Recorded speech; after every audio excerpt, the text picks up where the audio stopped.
মানে যোৱা ৩ তাৰিখে মোৰ ছোৱালী স্কুলত ড্ৰেছ কৰি স্কুলত ওলাই গৈছে মানে স্কুলত ওলাই গৈছে কিন্তু 4টালৈকে ছোৱালীজনী অহা নাই আমিতো ভাবিছোঁ যে স্কুলত গৈছে ইমান গম নাপাওঁ পাছত 4টাৰ পিছত মানে স্কুলৰ পৰা নাহাৰ পাছত আমি সোধা পোছা কৰিলোঁ মানে 9টা 9:30টাৰ ভিতৰত মানে ছোৱালীজনীক মোৰ ৰাস্তাৰ পৰা উঠাই লৈ গৈছে বুলি আমি মানে শুনা পাইছোঁ একে মোক মানে জনাইছে একে মানুহে পাছত এবাৰ তাৰপিছত এতিয়া মানে শুনা পাইছোঁ যে ল'ৰা এটাই মুছলিম ল'ৰা এটাই উঠাই লৈ গৈছে বুলি শুনা পাইছোঁ। ছোৱালীজন ক'ত আছে এতিয়া আপোনালোকে জানে নেকি? নাজানো এতিয়া ক'ত আছে কি আছে নাজানো প্ৰশাসনক কৈছোঁ মানে দিছে তাত ইজাহাৰ দিয়া হৈছে কিন্তু এতিয়ালৈকে আহি পোৱা নাই মই পোৱা নাই এতিয়ালৈকে স্কুলত যোৱা বুলি কৈ গৈছে স্কুলত ড্ৰেছ কৰি লৈ গৈছিল ঘৰৰ পৰা স্কুলত ড্ৰেছ কৰি স্কুল বেগ লৈ ওলাই গৈছে তাৰপিছত ঘৰত অহা নাই মানে আগত আমি সোধা পোছা কৰিছোঁ কোৱা মানে ক'ত গৈছে বান্ধৱীৰ ঘৰত গৈছে নেকি এইবিলাক কৰিছোঁ তাৰপিছত মানে গম পালোঁ যে ল'ৰা উঠাই লৈ যোৱা বুলি আমি মুছলিম ল'ৰা উঠাই লৈ যোৱা বুলি মানে গম পালোঁ তেতিয়া আমি প্ৰশাসনৰ লগত আলোচনা কৰি মানে আপোনালোকে গমে পায় যে আমি বিশ্ব হিন্দু পৰিষদে আমাৰ হিন্দু যিখিনি আমাৰ সনাতনী যিখিনি আমাৰ হিন্দু ৰাইজ আছে আমি তেওঁলোকক বাৰে বাৰে এটা কথা কৈ আহিছিলোঁ যে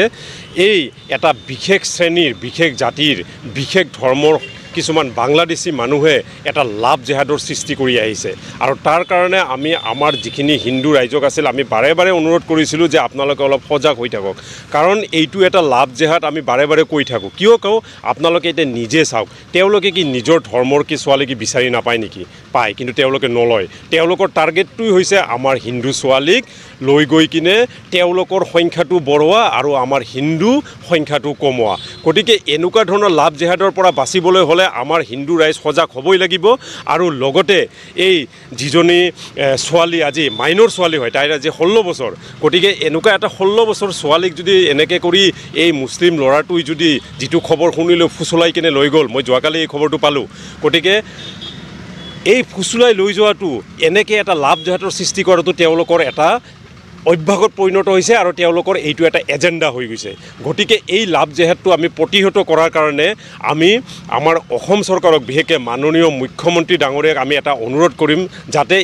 এনেকুৱা এটা ডাঙৰ এটা আইন আনিব লাগে যাতে এনেকুৱা ধৰণৰ লাভ জেহাদীবোৰ কেৱল মানে জেইলৰ ভিতৰত থকাই নহয় তেওঁলোকৰ যাতে ফাঁচি পৰ্যন্ত হয় এনেকুৱা ধৰণৰ এটা আনিব লাগিব নহ'লে কি হ'ব এনেকুৱা ধৰণৰ লাভ জেহাদ সংগঠিত হৈ থাকিব আৰু আমি বিশ্ব হিন্দু পৰিষদে এইবাৰৰ পৰা কিন্তু আমি কিছুমান ক্ষেত্ৰত প্ৰশাসনকো আমি বাদ নাচাম আমি নিজেই কিছুমান বস্তু আমি ব্যৱস্থা ল'বলৈ বাধ্য হ'ম কাৰণ এনেকুৱা লাভ জেহাদৰ ওপৰত যদি আমি ব্যৱস্থা নলওঁ তেতিয়াহ'লে তেওঁলোকে এটা লাই পাই গৈ আছে গতিকে আমি প্ৰশাসনক লগতে মাননীয় মুখ্যমন্ত্ৰী ডাঙৰীয়াক অনুৰোধ কৰিম এই যে সৰু ছোৱালী মাইনৰ ছোৱালীজনী যে আজি এনেকৈ অপহৰণ কৰি লৈ গ'ল তাইক অনতি পলমে ঘূৰাই আনিব লাগে আৰু যিজন ব্যক্তিয়ে যিজন ল'ৰাই এনেকুৱা লাভ জেহাদৰ সৃষ্টি কৰি এই কামটো কৰিছে তেওঁৰ যাতে অনতি পলমে কঠোৰৰ পৰা কঠোৰতম শাস্তি হয় আৰু এই দুৰ্ভগীয়া মাতৃ আৰু ছোৱালীজনীয়ে যাতে ন্যায় পায় গতিকে এইটো মই প্ৰশাসনক আমাৰ বিশ্ব হিন্দু পৰিষদৰ তৰফৰ পৰা এটা অনুৰোধ জনাইছোঁ ধন্যবাদ।